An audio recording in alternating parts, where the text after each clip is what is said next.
Shut your eyes. Stop your ears. Your senses cannot be trusted. Is this the world you know? Look again. Is everything as it should be? Or has something changed? Has something grown? Our environment is a living thing. And though we try to return to the old familiar places, we find them unrecognizable. Some twisted counterfeit has been cultivated in the place of what we have come to expect. We are hopelessly lost at the unseen hour.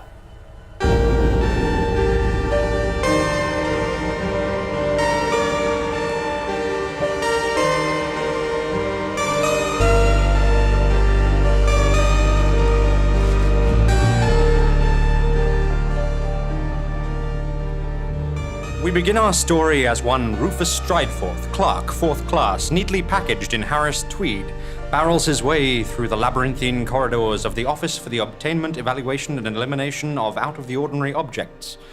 Ooh-ee-oo. Bound for an appraisal of his much-maligned loans department.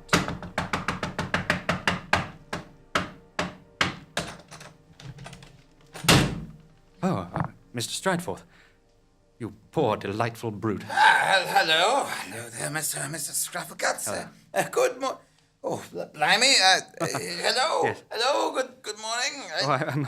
I'm afraid the doorways in our little corner of the bureau are not quite suited to the ample shoulders that you have there. Let me help you. No. You really needn't. Oh, please. If you insist.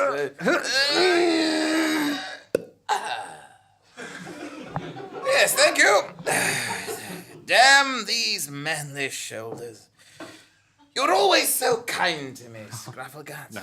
I don't suppose there's any way you can save me from this meeting. You know that I'd do anything for you, Mr. Strideforth, but a lowly secretary such as myself is always at the mercy of the guidelines. Oh, those blasted guidelines. Oh, the places we'd go, Mr. Strideforth, if it weren't for those guidelines. Oh. But hurry now, Administrators Flack, Dargyle, and Pond are waiting for you. Yes, of course. If you wouldn't mind. Oh, yes, of course. Yes. Clerk Strideforth, you're late! Do you even have your report? I wouldn't be surprised. Yes, sir! Here it is! Well, I am pleased to see that you care for good presentation. I do admire that in a... Why do we even have a loans department? This is the Office for the Obtainment, Evaluation, and Elimination of Out-of-the-Ordinary Objects. Ooh, not some kind of lending library. Information should be carefully controlled and hidden away. No, Miss Pond, it wouldn't do for us to go about changing the way things are. The way things are is the foundation of order. Oh, looky here. Strideforth is an item overdue. My goodness, but you're quite right, Tabby. It's a book. The Bucolionomicon, out on loan to a Lucinda Rains, High Priestess of the terrible cult of Ostara Invictus. Due for return 15 minutes ago.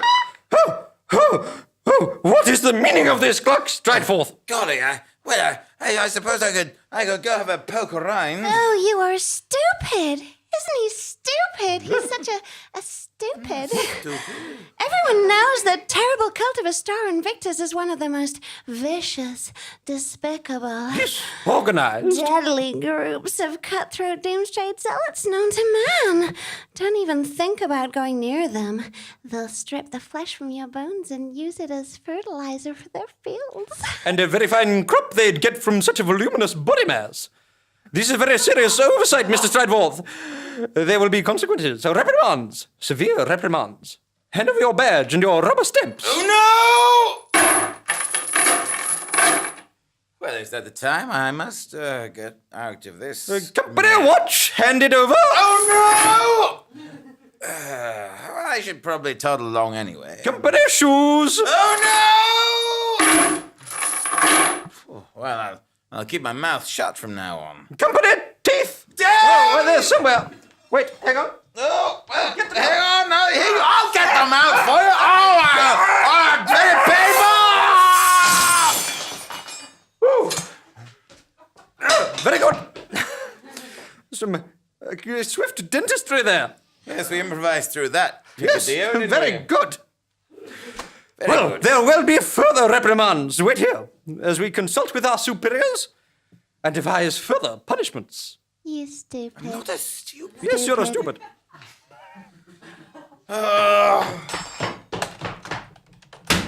Oh no. Badgeless, watchless, bootless and toothless. Oh, whatever will become of me? Mr. Strideforth, are you all right? Oh, Scruffleguts, I am. I have never been better. Now that you are here, why, I feel that I could do anything. Oh, but Mr. Strideforth, the guidelines. Guidelines be damned! They have taken my badge.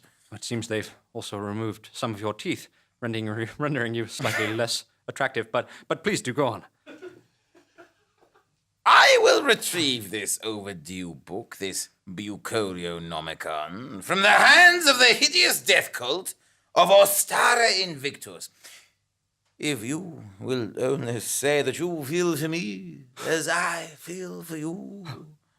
Oh, my Scruffleguts, I know that I could do anything. But of course, Mr. Strideforth, how could I not? And look, Secretary Flack Dargyle has left behind her warrant and identification, the documents that convey the excessive and devastating power of the administrators for the Office for the Obtainment, Evaluation, and Elimination of Out-of-the-Ordinary Objects. Ooh. Well, then I will steal this identification and warrant and use its excessive and devastating powers to achieve my ambitious ends.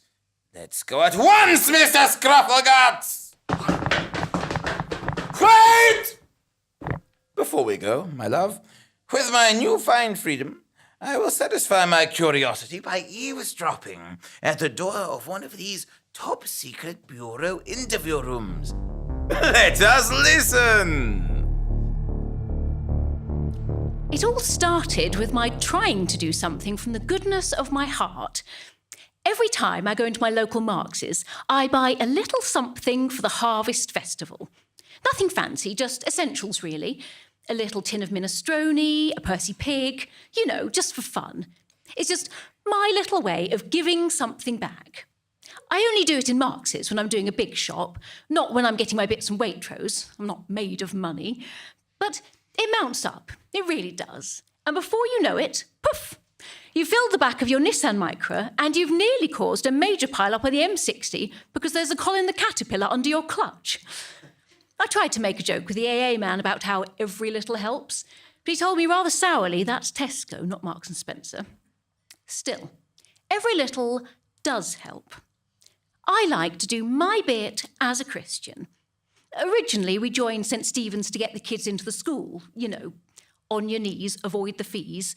Not that we couldn't afford it. Oh, no. Roger's doing very nicely, thank you. And I'm going back to work next month. Maternity leave is very prescriptive, Leonie's needed me at home, but now she's 6. I reckon she's ready for me to leave her. What was I saying? Oh, yes. We could have afforded private, but we wanted to raise our children with Christian values. That was important to us, that they went to a church school. Just a really simple, humble, low-key church school in Hampstead. And the truth is, you want to do the best for your kids, don't you? And they're going to meet a better class of child at church school. So yes, that's why we started going to St. Stephen's. But once Father Michael came over to the parish, I had what I can only describe as a religious epiphany over a plate of chocolate hobnobs. I was handing them round after the service and there he was.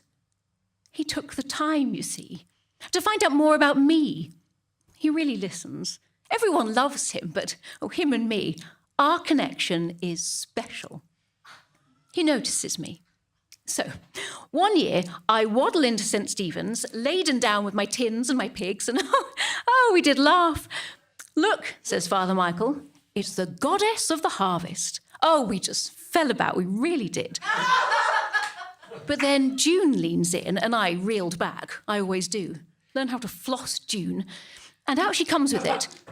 Is that pagan? Well, the only reason I didn't leap in and set her straight right away, because obviously I knew full well that CERES wasn't pagan, but I let Father Michael do it. Dear man, ever so clever. Oxford. I let him put her straight. Ceres is the goddess of the harvest from Roman mythology. Oh, the face on her. She hates that Father Michael and I get on so well. Maybe if she flossed. So since then, it's become our little joke, just mine and Father Michael's. In 2015, I think it was. Yes, it was. We just had the extension done. Or had we?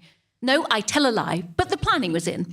Anyway, Father Michael says to me, will Ceres be gracing us with her bounty again this year?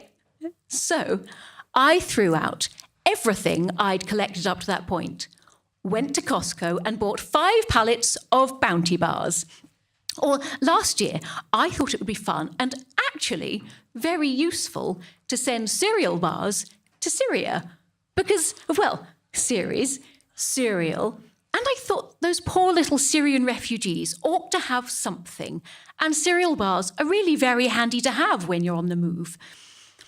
As you can tell, I am a Christian woman who wants to give a little something back to the have-nots. I cry my eyes out every year at Red Nose Day. So the other week, at the parish council meeting, Gerald, the church warden, pompous little man, announced that this year we will not be sending our Harvest Festival collection to Africa, which is where it is needed. No, this year we're giving it to a food bank. A food bank! In Finsbury Park, no less. I am sorry, but I hardly think Islington compares with Sierra Leone. I couldn't believe my ears. I've not been stockpiling spaghetti hoops since last September, so half the underage slappers on the Holloway Road can have a free dinner. Why is it my problem if Crystal or Tracy or Chelsea can't keep hold of a man? Why should the poor little babies in Africa go hungry just because people in this country spend all their money on fags and booze? I just sat there, reeling. I just kept thinking, what would Bob Geldof say? Well, he'd probably curse, and I don't approve of that as a Christian, but what he'd mean would be, what about Africa? I cast my eye about the parish council, desperate to see if anyone was on my side about this. No, they just sat there like a row of sodding, nodding Churchill dogs, lapping up more of this liberal elite poppycock. That is the problem with living where we do. Corbyn. He feeds them this drivel, and I know for a fact that none of them really believe it. They can't do. I wasn't the only one who voted out. I'm just the one brave enough to admit it. Because it's not fashionable. Oh no, you're persona non grata on the school run, treated like a bloody leper if you so much as mutter a word against St. Jeremy. I just saw Jezza having coffee in Highbury. What a man of the people. Arabella drawled at me the other day from her Land Rover. Well, I'd spit in his coffee and tell him to get on with some bloody work for a change. Roger and I have worked our fingers to the bone for what we've got. We have never taken a handout. Roger works 4 days a week, 10 till 4. Admittedly, I have worked less in the last 6 years, but isn't being a full-time mother a job? I only have the nanny in the days. It's me alone with them the rest of the time. We haven't slaved away to afford a period conversion on the right side of Hampstead Heath. We haven't devoted countless hours to the church, only to see the work-shy, entitled, no doubt, immigrant working classes coming in here and taking our Percy pigs. What about Africa? My voice collided with the pillars in the nave, reverberated up, up, up, a tinny strangulated caw, caw, caw. They all stared at me. I grew hot. I've always been a sweater. I felt like a Boxing Day ham. I do Nigella's one with the Coke, never fails. I could have borne it from the rest of them. The smug condescension, the misplaced embarrassment on my behalf. How much had I said out loud? But it was the look on his face. Pity. Father Michael, my ally, my Father Michael, pitied me. I just don't think it's right. My voice sounded far away from me. I was falling away from myself. You're not helping them, you know. If they know the banks are there, they just won't try. They just won't try. Hot tears, hot face, hot rage, rage. Father Michael's words stung like bleach. I'm so disappointed in you, CERES. Roger said the next few weeks were the worst of his life. He'd never seen me like that. I felt like I was in that dream, the dream when your voice is gone and you're screaming but no one can hear you. I admit it, I had a crisis of faith. He did call, Father Michael. He did call on me. I brought out my best Emma Bridgewater that I save for best. I was embarrassed at the state of the garden. Since I've been having my crisis, I hadn't had any time out there. The lawn is normally spotless, but with things the way they were, things had got out of place. The state of it, the state, an unweeded garden. So that's why I bought the weed killer, you see. Scorched earth. Calm words, God loves all his children, no matter where they come from or how they live. We'd love to have you back at St. Stephen's. The Harvest Festival just won't be the same without you. I did go back a bit. I've really not been regular at all. The week it happened, the week after the festival, we were away, Chipping Norton, Cotswolds. I was on a walk when I heard June rang. At first, I couldn't make out a bloody word she was saying through the tears and mucus. God, can you imagine the spittle on her receiver? That halitosis really is chronic. Just bloody floss, June. But when she finally hiccuped it up, he's dead. Oh, Father Michael, he's died, she sobbed. He was gone. It was like all the colour went out of the day. Like being in the negative of a photograph. Gone. I still can't. I felt my jaw quake and give way. I was screaming, but there was no sound. No sound other than her horrible, scurrilous words. He didn't take it to a food bank. He took it. He took it all. Oh, how could he? How could he lie to us? There was the heat again. Let me stop you right there. How dare you? How dare you speak ill of him? He took it. He's probably been doing it for years. His neighbour found him. Seems she had a key, sneered June. I know what you were implying, June, you wretched, stinking woman. It seems she had a key and she found him, frothing and retching. I won't hear this, June. He turned blue. Awful, awful way to go, even if he was a thief. Stop it. And a liar. Poison really is the worst way to go. I don't exactly recall the rest of the libellous bile she directed at me, officer, but I imagine you are all too aware of it. These allegations, these slurs on my good Christian name are entirely unfounded. The poison I use for my weeds is circumstantial. The so-called tampering with the packaging of the Percy pigs is quite frankly an issue you should be taking up with M&S and not with a woman of impeccable character such as myself. It's June you should be looking into. I cast the first stone at her. I'm being metaphorical, officer. I don't condone violence. The poison you should be concerned with is the poison she's spreading about my dear, sweet, departed Michael. The Harvest Festival, it meant something to both of us, and neither of us would ever do anything to jeopardise it.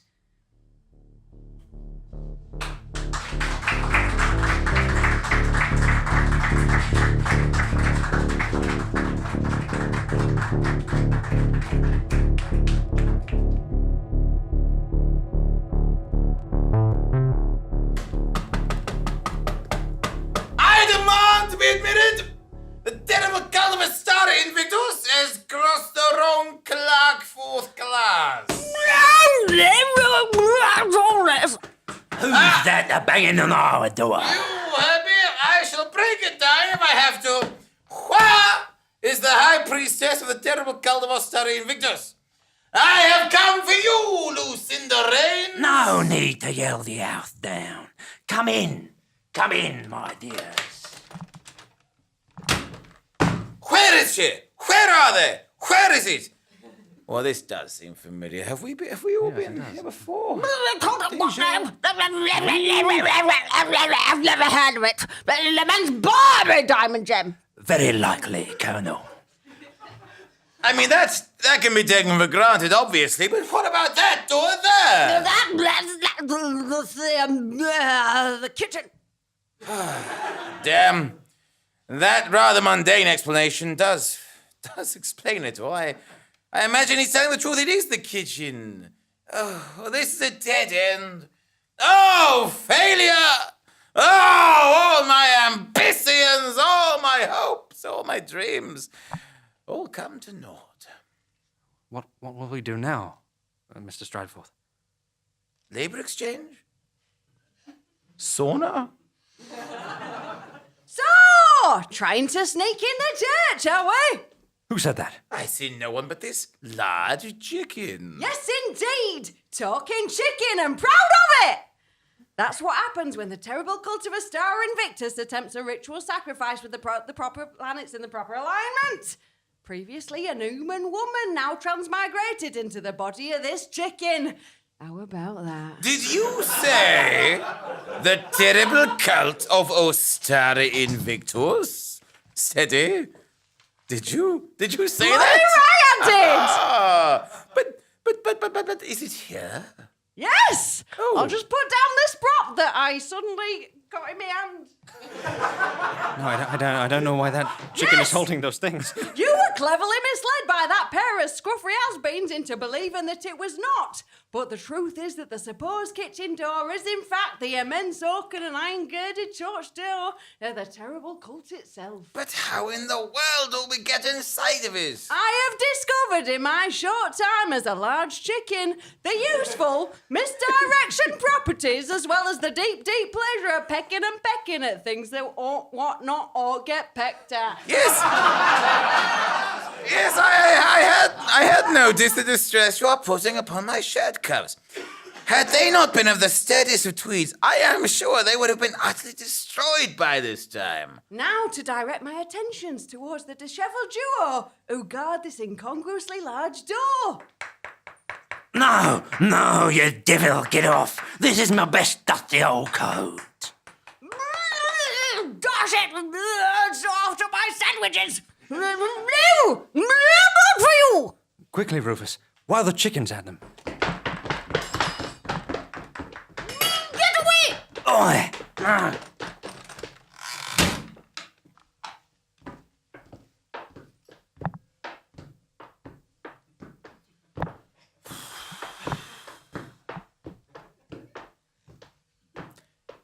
Some of these ex-council places are quite spacious. No, quiet. Look at there. Lie back and pop this in the end. We'll simmer you for another 20 minutes. Whatever you say, boss. Halt what you are doing! If I am not mistaken, you are the High Priestess Lucinda Rains, and that in your hand is the dreaded Bucolionomicon, a book of inestimable power, which it is my duty to inform you is overdue. Bloomsbury, you imbecile. Did you forget to renew the loan? Well, what if I did? Oh, it's my fault for taking you as my acolyte. I had the pick of the orphanage and I chose you. Now, let's not say anything we can take back. I will deal with you later. For now, it seems that our guests, in sneaking closer, have strayed directly onto the conveniently placed trapdoor. With a swift slash to this rope. Ha, dummies! Lost! We're trapped in this rope. Hopelessly trapped, entirely at the mercy of High Priestess Lucinda Rains of the terrible cult of Ostara Invictus, and I, High Priestess Lucinda Rains of the terrible cult of Ostara Invictus, have no mercy. Listen, is this familiar to anyone else? I've got the most terrible deja vu. Is it because you repeated herself? No, it's not just because she said it twice. Oh, okay. Or- You are utterly defenseless, Strideforth, and now you will meet your fate. As I bind you both hand and foot, I will permit you one last request. Well, I'd like a bowl of whatever that is you have bubbling away on the stove. Bloomsbury, Bring our guest a steaming hot bowl of parodic ingenue, Isobel Rogers. Coming right up. I want to learn how to use those. Can you live mix as well? Yeah, that's really cool. Not now. At some point.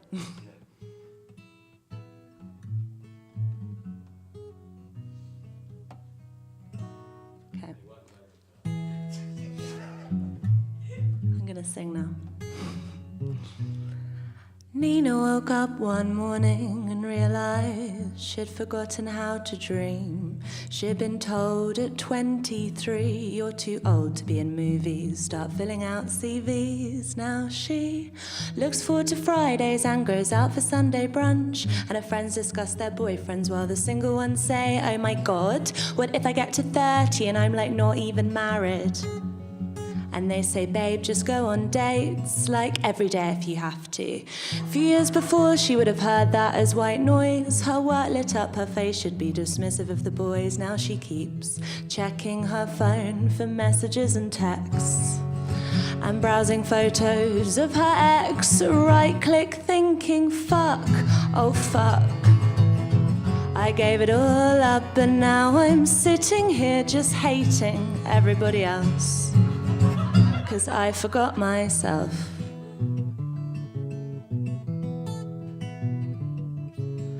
Everyone loved Nina because she was so nice, but she'd let other people tell her what she wanted out of life. I could tell from how she laughed that when she wasn't, she was lying, and as her body shook, you saw everything she could have been and more. She'd say, I used to be a seagull that taught myself to sing, but I was worried I was wrong, so I never did a thing. And they'd say, yeah, but things like that just go away as you grow up. And she didn't agree, but she hadn't proved them wrong, so she couldn't say anything except think, fuck. I gave it all up. Look over at the stage. She thought, no, not at my age. I've seen many people rising, the brave ones who kept trying and made their love their living. Thank you.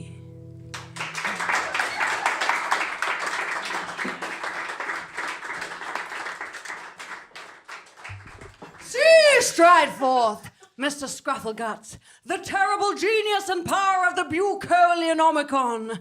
During that charming musical interlude, bless you, I have secured you both inside this corn effigy according to its instruction.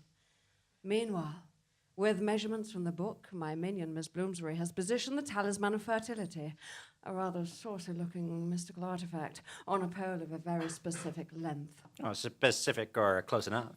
As the great life-giving sun reaches its midday zenith, its superlative power will ignite the Wicker Man. Layer upon layer of otherwise impenetrable tweed will be incinerated in mere seconds, and your doughy flesh beneath will burst aflame in a glorious offering to the ancient goddess Ostara, first and greatest life-giver and the end of all things. You are mad, Rains! Sure, she's a little unhinged, but the plan's A-okay. It's all in the book. And with the ample sacrifice of your considerable body mass, great Ostara will burst from the soil wreathed in flame and race out across the earth, scorching out all life.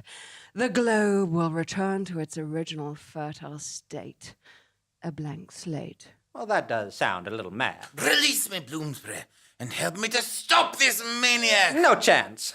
Self-annihilation's a wild notion, sure. But the prospect of continued human existence, with the way things are going, is frankly sickening. It's a horrible old world, and, well, it's only a matter of time before we bring the whole thing crashing down. I don't know about you, but I'd rather have a say in how and when it happens. The orphanage did not raise Anne Bloomsbury to be a time waster or a wallflower. No, sir. Oh, I'm sorry. Sorry, what? Wasn't listening. I say nerds to you. Go suck an egg. I'm Team Apocalypse. Damn! It is useless to resist. If I could just reach my inner jacket pocket. The excessive and devastating power of the warrant on identification of an administrator of office. That was inaccurately written in the script. Of an administrator of the office for the obtainment, evaluation, and elimination of out of the ordinary objects. Ooh. If I could just... It could save the entire planet. Too bad you are so firmly tied up. It is rather, yes. Simply too bad.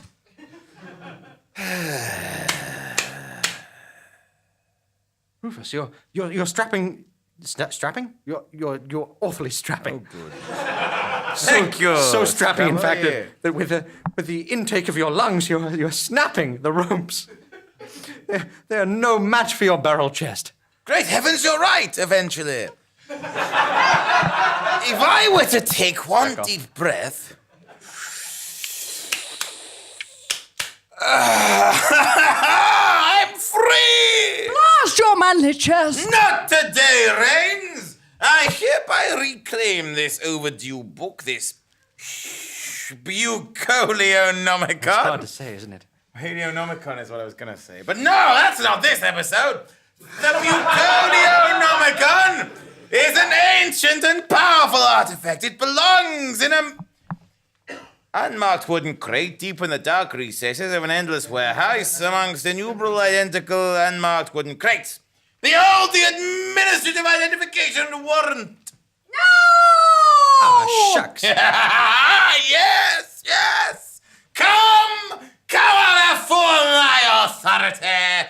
Come, Mr. Scruffleguts! All around us! These ropes are no match for me now! I have the fearsome Bucolionomicon and dominion over all the acolytes of this terrible cult of Ostara Invictus. Join me. Join me, beautiful Mr. Scruffleguts, and none shall stand against us. I will rule the... Oh, whoops. Lovely Mr. Scruffleguts, you seem to have accidentally knocked the fearsome Bucolionomicon from my hands. Listen, now you appear to be accidentally repositioning the dreaded talisman of fertility, the apocalyptic tool of destruction. Thank you, Rufus. Thank you for freeing me from those ropes. Thank you for whisking me away from the monotony of the Bureau's offices. Thank you for loving me. You're welcome! And thank you, Rufus, for bringing the excessive and devastating power of an identification and warrant for the administrators of the Office for the Obtainment, Evaluation, and Elimination of Out-of-the-Ordinary Objects, to my beloved Doom Church of Ostara Invictus.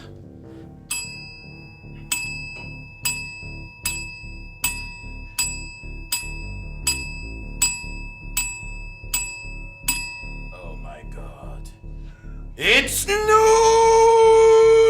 Yes, noon, and the talisman of fertility in position. My identification and warrant! Thank you. May flames purge the earth. Welcome, great Ostara! Oh God! Oh Jesus Christ! Blasted fire everywhere! Oh, what a mess!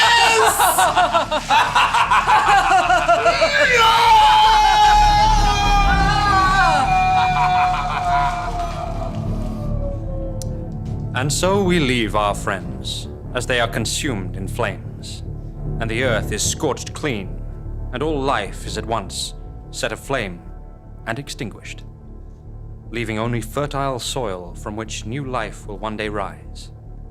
And you too, dear listeners, must rise and go about your business until the next unseen hour.